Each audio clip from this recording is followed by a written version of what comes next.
오늘 우리에게 주시는 하나님의 말씀은 출애굽기 14장 13절에서 14절까지 말씀입니다. 출애굽기 14장 13절 14절 두 절의 말씀 오늘 함께 봉독하겠습니다. 모세가 백성에게 이르되 너희는 두려워하지 말고 가만히 서서 여호와께서 오늘 너희를 위하여 행하시는 구원을 보라. 너희가 오늘 본 애굽 사람을 영원히 다시 보지 아니하리라. 여호와께서 너희를 위하여 싸우시리니 너희는 가만히 있을지니라. 아멘. 네, 우리 메시아 찬양대 앙상블의 귀한 찬양 감사를 드립니다. 주님이 함께 계시는 줄로 믿습니다. 주의 성령께서 인도해 주시는 줄로 믿습니다. 보이지 않는 광야 같은 인생길을 가지만 주님이 앞서 가시고 인도해 주시니 우리가 담대하게 오늘도 살아 나아가는 줄로 믿습니다. 그와 같은 주님의 놀라우신 은혜와 사랑이 여러분들의 삶 가운데에 가득하시기를 주님의 이름으로 축복합니다. 이제 이번 주에는 추석 명절이 있습니다. 가족 친지들을 만나기 위해서 또 이렇게 오고 갈 텐데요. 여러분의 그 오고 가는 발걸음 가운데 하나님의 보호하심이 또한 함께 하셔서 이번 추석 명절 만남의 축복이 가득한 그런 명절 되시기를 또한 주님의 이름으로 축복합니다. 이 시간에 구원의 처방전이라는 제목으로 출애굽기 14장 13절에서 14절의 말씀을 나눕니다. 이런 이야기가 있습니다. 1900년도 초에 포드 자동차에서 이들 자동차를 만들었어요. 어떤 젊은이가 그 자동차를 사서 미시간 벌판을 막 달리고 있었습니다. 그런데 차가 그만 푸드득 거리더니요 고장이 나서 쓰게 된 거예요. 이 젊은이가 내려서 차를 열심히 이것저것 뜯어보기도 하고 이것저것 손을 대보면서 아무리 고치려고 해도 시동이 걸리지 않는 겁니다. 근데 그 순간에 차가 한 대가 지나가다가 그 고장나서 어려움을 당하는 그 청년을 보고 옆에 쓰는 거예요. 그러더니 한 신사가 내리는 겁니다. 이 젊은이가 차를 고치는 모습을 옆에서 이렇게 지켜보다가 이분이 이렇게 이야기하는 거예요. 젊은이, 내가 한번 그 차를 봐도 되겠나?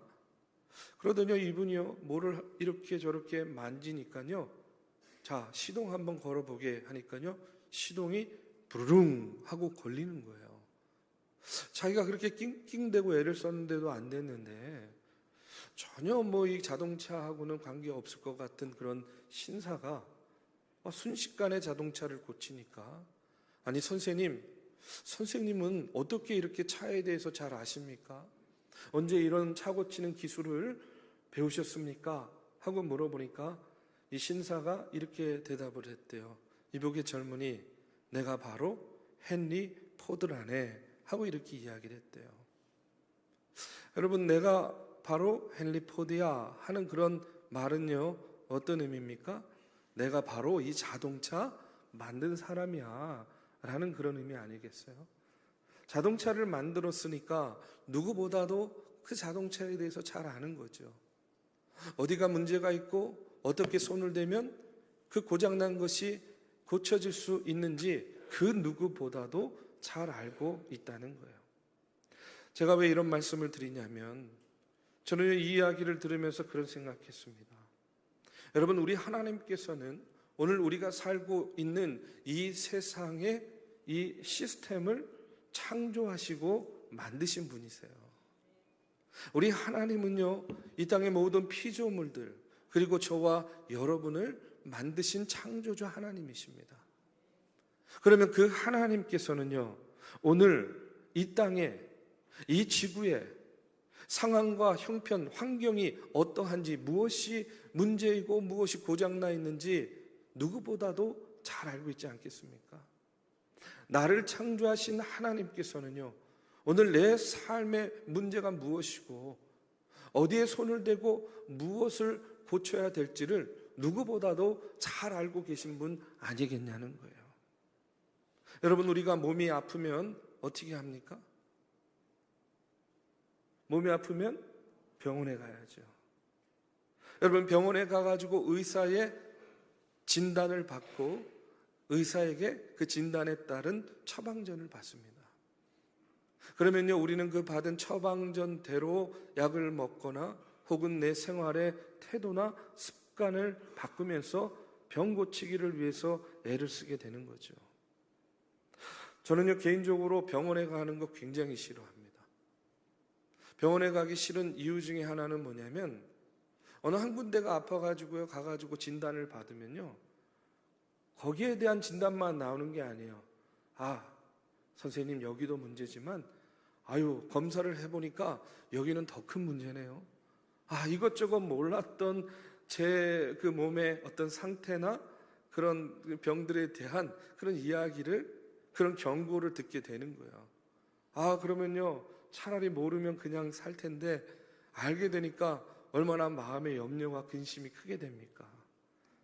그런데 중요한 건 뭐냐면, 그렇다 하더라도, 싫더라도, 꺼려지더라도 살기 위해서는요, 어떻게 돼요? 병원을 가야 되는 거예요. 의사를 만나야 되는 것이고요, 진단을 받고 처방을 받아야만 되는 겁니다. 저는요, 이렇게 믿습니다. 우리가 이 땅을 살아나가는 데에 우리가 살고자 하면, 살기 위해서는요, 누구를 만나야 되느냐? 우리를 만드신 여호와 하나님을 반드시 만나야만 된다. 내가 살기 위해서는요, 우리가 살고자 하면 여러분, 다른 방법이 없어요. 우리를 만드시고 나보다도 더 나를 잘 아시는 여호와 하나님을 만나야 돼요. 하나님이 나를 진단해 주시고 하나님이 나에게 맞는 처방전을 주시면 여러분, 그거 붙잡고 우리가 살아가는 거예요. 그러면 살 수 있는 겁니다. 그와 같은 삶이 가장 건강하고 안전한 삶이 된다는 거예요. 우리 사랑하는 믿음의 성도 여러분, 하나님을 만나는 것을 사모하시기를 주님의 이름으로 축원합니다. 죄 가운데 두려워하지 마시고 오히려 죄 가운데에 더 하나님을 만나 하나님을 사모하고 하나님께서 주시는 그 죄의 용서함을 덧입고 깨끗함과 정결함으로 세상에 나가서 빛과 소금의 역할을 다하는 그런 저와 여러분이 되시기를 주님의 이름으로 축원합니다. 우리는 지난 시간 아픈 홍해고 뒤는 지금 바로의 군대가 쫓아오는 그런 진퇴양난에 빠진 이스라엘 백성들의 이야기를 나눴어요. 하나님께서 그들을 홍해 앞에 장막을 치게 하신 이유가 무엇이었습니까?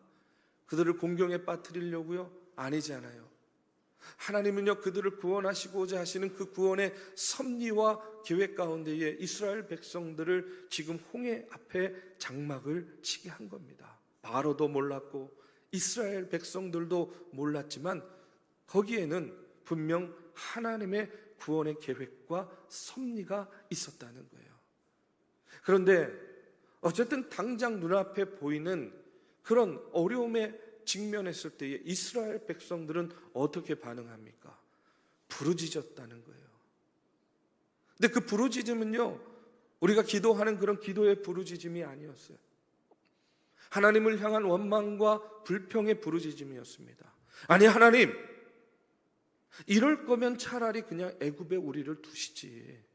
왜 우리를 여기까지 인도하셔서 지금 이러지도 저러지도 못하는 이런 상황 가운데에 두셨습니까? 불평과 원망을 쏟아내고 있어요.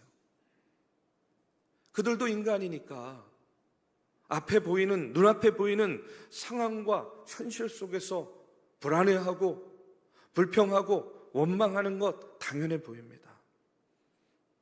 그런데 하나님께서는 오늘 말씀에 보면 그 두려움 가운데 원망과 불평을 쏟아내는 이스라엘 백성들에게 마치 의사가 지금 너는 이런 상태야 라고 진단하고 그들에게 이렇게 하면 네가 그 병을, 지금의 상황을 이길 수 있어, 나을 수 있어, 극복할 수 있어, 이렇게 처방전을 주듯이 모세를 통해서 이스라엘 백성들에게 구원의 처방전을 주고 계세요.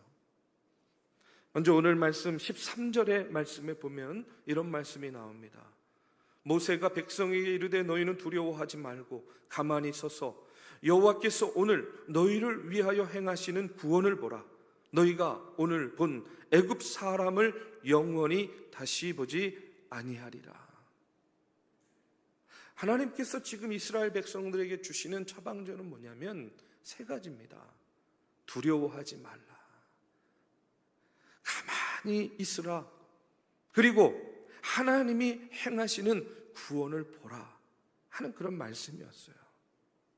저는 오늘 이스라엘 백성들에게 주시는 이 말씀이요, 오늘을 사는 우리들에게도 참으로 꼭 붙잡고 살아야 될 구원의 처방전과 같은 그런 말씀이라고 믿습니다. 먼저는요, 하나님께서 뭐라고 이야기하세요? 두려워하지 말라는 거예요. 여러분, 이런 말씀 들으면 처음에 어떤 마음, 어떤 생각이 듭니까? 아니, 하나님, 누구는 두려워하고 싶어서 두려워하나요? 그런데 지금 내가 처한 상황, 지금 내 눈앞에 펼쳐진 이 나의 상황이 두려워하지 않을 수 없는 그런 상황인데 어떻게 두려워하지 않을 수 있겠습니까? 아니, 처음부터 그러면 두려워하지 않을 그런 상황에 있으면, 아니, 이런 상황이 나에게 오지 않았으면 좋았을 텐데 기껏 이런 상황에 몰아넣으시고 두려워하지 말라니요. 머리로는 이해가 되는데 가슴으로는 이해가 되지 않아요. 머리로는 그렇게 해야 된다고 생각하는데 이 두렵고 떨리는 마음 어떻게 할 수가 없어요. 두려운데 두려워하지 말라는 말씀, 우리가 너무나 많이 들었어요. 그러다 보니까 이런 말씀을 들으면 너무나 지금 내 현실과는 동떨어진 너무 아이디어란 말씀처럼 들린다는 것이죠. 여러분 어떻습니까? 두려운 상황 가운데 여러분 두려워하지 마십시오. 가슴에 와 닿나요? 그래, 그래야지. 그렇지만 이내 돌아서면 두려운 걸 어떻게 해요? 그런데 여러분, 우리가 기억해야 될 것이 있습니다. 중요한 것은 뭐냐면 내 감정이 두렵냐 두렵지 않느냐, 두려운데 억지로 어거지로 두렵지 않은 마음을 가져야지 그와 같은 생각을 하는 것이 아니라, 오늘 이 말씀을 통해서 우리가 붙잡아야 될 것은 뭐냐면 내가 두려운 상황에 처했을 때, 내 삶의 두려움이 파도와 같이 밀려올 때에 여러분, 그것을, 그 감정을 없애려고 하는 것보다는 그 상황 가운데 내가 어떤 생각과 어떤 태도를 취해야 되는가 하는 것이 더 중요하다는 거예요. 실패했습니다. 절망에 빠졌습니다. 병이 났습니다. 예기치 못한 사고가 났습니다. 두렵습니다. 떨립니다. 그러면 그런 상황 가운데 어떻게 해야 되겠습니까? 그냥 감정만 붙잡고 그걸 어떻게 하든지 없애라고 하니까, 두려워하지 말라고 하니까 그것을 없애야지, 그렇게 몸부림치겠습니까? 아니면 오늘 말씀에 나오는 이스라엘 백성들과 같이 하나님, 왜 나를 이와 같은 상황 가운데 처하게 하셨나요? 원망하고 불평하겠습니까? 왜 내 앞에는 홍해 바다가 있고 왜 내 뒤에는 애굽의 군대를 두셨습니까? 원망하고 불평하고 있겠습니까? 중요한 것은 뭐냐면 그 두려운 상황 가운데, 그 두려움의 감정 가운데 두려워하지 말라 하는 이 하나님의 말씀을 붙잡고요, 상황을 보고 환경을 보고 사건을 보고 사람을 보는 것이 아니라 하나님을 바라보는 그 같은 믿음과 태도로 그 두려움을 이기고 극복하라는 그런 말씀입니다. 저는요, 늘 이렇게 생각해요. 그것은 뭐냐면 이 세상에서 어떤 고통이나 악도 한계가 있다. 이 세상에 어떤 고통이나 악도 끝이 있다라고 믿습니다. 그리고 하나님은 한계 이상의 시험을 허용하지 않으신다라고 믿습니다. 하나님의 백성들에게 감당할 수 없는 시험당함을 허락하지 아니하시고, 시험당할 즈음에 피할 길을 내고 능히 감당하게 하시는 하나님이신 줄로 믿습니다. 고통과 악에도 한계가 있다 하는 사실을 여러분 기억하세요. 존 버년의 철로 역정에 보면 크리스천이라는 사람이 나옵니다.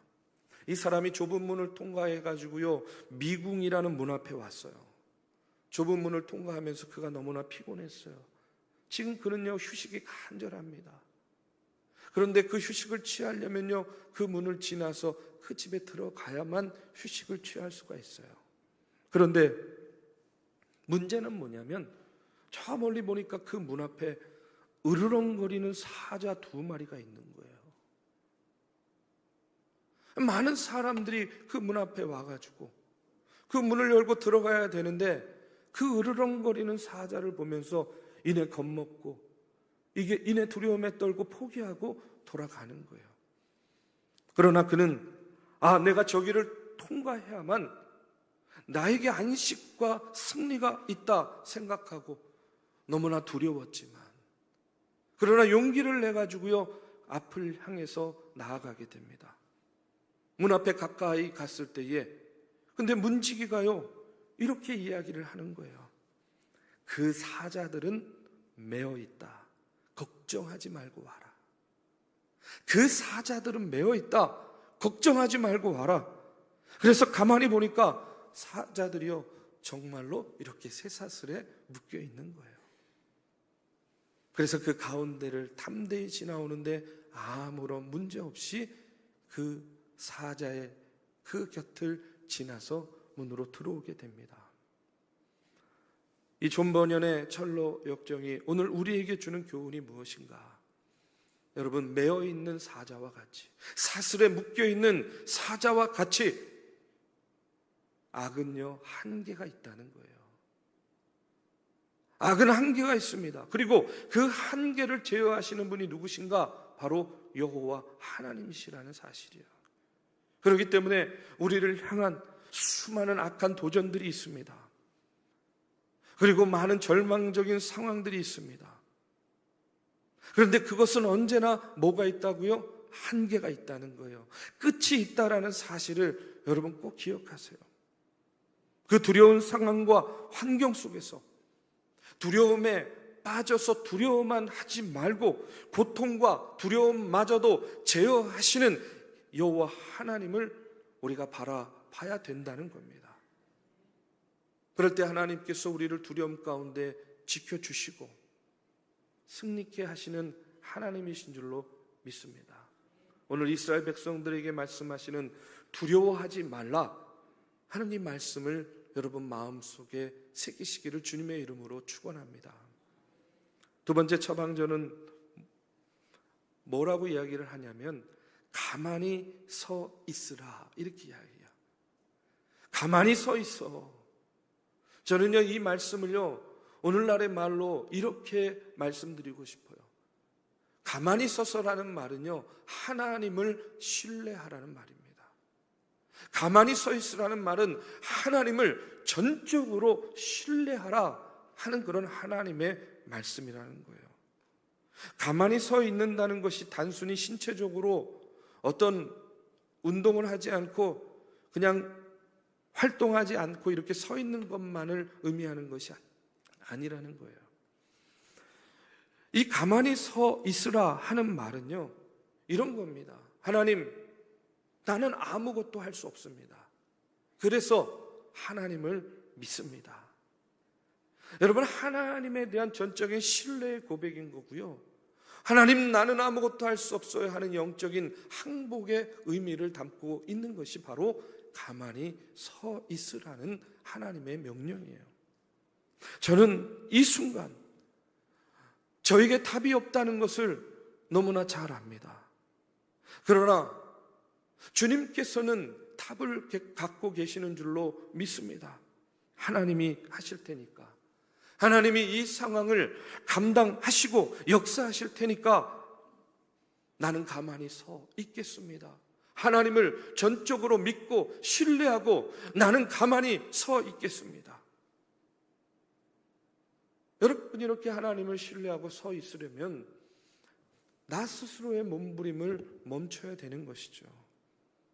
이런 이야기를 들었어요. 바다에 빠지면 젊은이들보다 나이 든 사람들이 더 많이 살아남는다는 거예요. 젊은이들은 성급해가지고 자기 힘으로 살려고 바둥거리다가 지쳐서 물에 빠져서 그 생명을 잃지만, 나이 든 사람들은요 오히려 가만히 도움을 기다릴 수 있는 인내가 있어서 살아남는다는 거예요. 여러분, 사람의 노력 항상 필요하죠. 그런데 때때로 보면 사람의 지혜와 능력만으로 해결되지 않는 그런 삶의 문제들이 얼마나 많이 있습니까? 저는요 지금 말씀에 나오는 이스라엘의 상황이 바로 그와 같은 상황이라고 생각해요. 아픈 바다입니다. 뒤는요 바로의 군대가 쫓아오는 상황 속에서 그들이 할 수 있는 것이 무엇이겠어요? 그들이 할 수 있는 선택이 무엇이겠습니까? 그들이 할 수 있는 것이라군요, 바다에 뛰어들거나 아니면요 광야 주변으로 흩어져 도망가는 것 정도 할 수 있겠죠. 그런데 만약에 한둘 몇십 명 정도라면 바다에 뛰어들 수도 있겠어요. 광야로 흩어질 수도 있겠어요.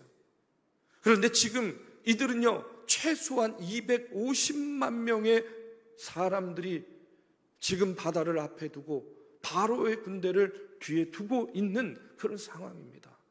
무엇을 할 수 있을까요? 그들이 어떤 선택을 할 수 있겠습니까? 아무것도 할 수 없죠. 가만히 있을 수밖에 없는 겁니다. 그런데 가만히 있는 그 순간에 가만히 있지 못하는 것이 있어요. 그게 뭐겠습니까? 마음이라는 거예요.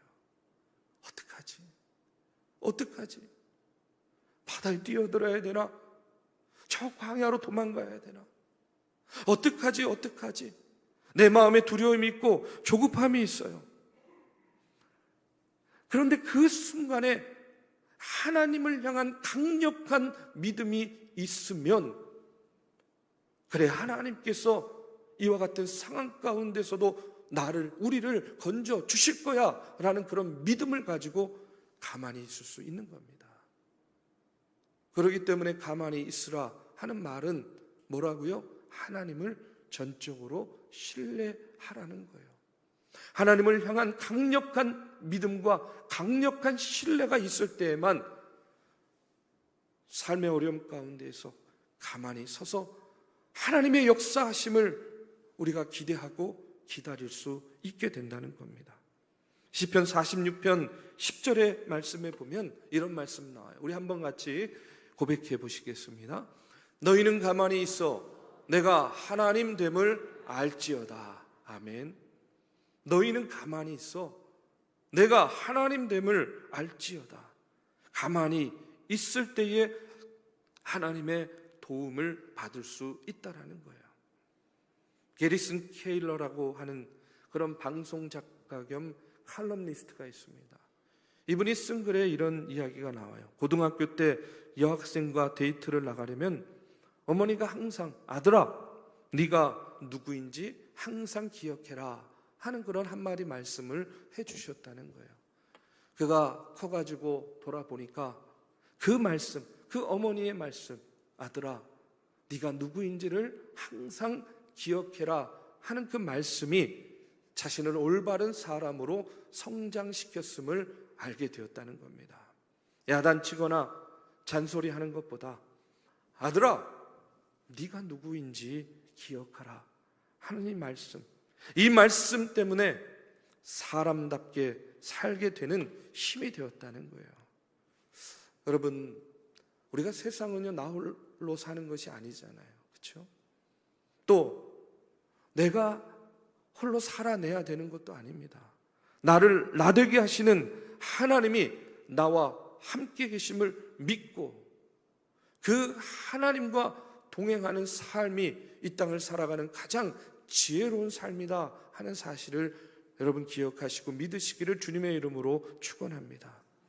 나를 나되게 하시고 하나님의 하나님 되심을 보여주시는 그 하나님을 신뢰하고요, 내 마음이 요동칠지라도, 지금 내 상황과 환경이 요동칠지라도 오늘 가만히 서 있어 라고 하는, 나를 믿고 나를 신뢰하고 너는 가만히 있어 하는 이 하나님의 말씀을 여러분 붙잡으시기를 바랍니다. 예레미야가 3장 26절의 말씀에 보면 사람이 여호와의 구원을 바라고 잠잠히 기다림이 좋도다 하고 이렇게 말씀하고 있습니다. 이걸 어떻게 하나? 이 사람 저 사람 이곳저곳 기웃거리지 말고 여러분 가만히 하나님께서 주시는 말씀 가운데 서시기를 바라고 조금만 더 인내하시고 조금만 더 기다리시고 그러면 하나님께서 여러분을 위해서 일해 주실 줄로 믿습니다.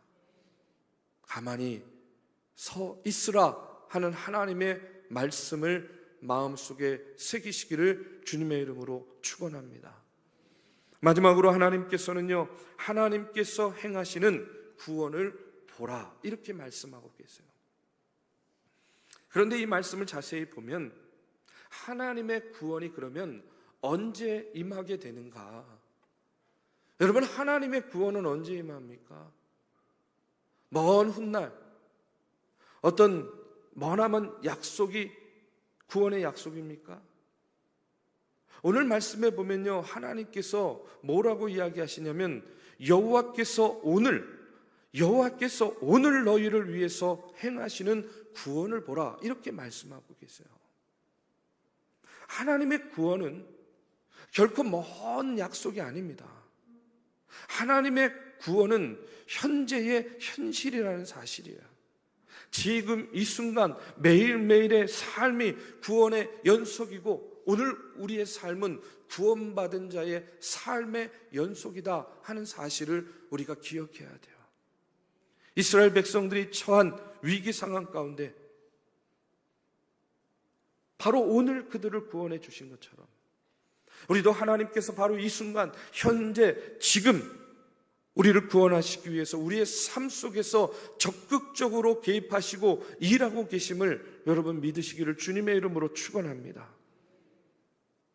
오늘 우리의 삶은요, 문자 그대로 보면 마치 바다나 군대 이런 것들이 우리 앞에 있지는 않지만 우리의 미래가 얼마나 불확실합니까? 수많은 영적인 도전들이요 매일매일의 삶 속에서 우리를 얼마나 힘들게 합니까? 매 순간 여러 가지 사건과 사고들이 우리의 마음과 우리의 심령을 두렵고 불안에 떨게 합니다. 건강의 위기가 오고 재정의 위기가 오고 관계의 위기가 오고 저는 이 모든 것들이 오늘 이스라엘 백성들 앞에 있는 홍해와 같은 일들이라고 생각해요. 그러나 어떤 상황 가운데서도 하나님은 오늘 우리에게 말씀합니다. 보라, 내가 오늘날 너희를 위하여 행하는 구원을 보라. 우리 사랑하는 믿음의 성도 여러분, 하나님의 역사하심을 바라보시기를 주님의 이름으로 축원합니다. 하나님이 어떻게 역사하시고 하나님이 어떻게 간섭하시고 우리를 구원의 길로 이끄는지 보시고 여러분은 하나님의 일하실 수 있는 그 찬스를 여러분이 들으시기를 바라요. 하나님이 역사의 주인이시고 지금 오늘 우리가 당면에 있는 이 환경의 주인이시고 오늘 이 땅의 교회의 주인이시고 오늘 내 삶의 고통스러운 이 사건의 주인이시고 그분의 선하심을 이루실 전능하신 하나님을 여러분 참으로 믿고 신뢰함으로 하나님의 구원의 처방전대로요 두려워하지 마시고 가만히 서서 오늘 내 삶 속에서 역사하시는 하나님의 구원의 역사를 여러분 바라보시고 구원의 하나님과 동행하는 그런 믿음의 성도들이 되시기를 이 시간 주님의 이름으로 축복합니다.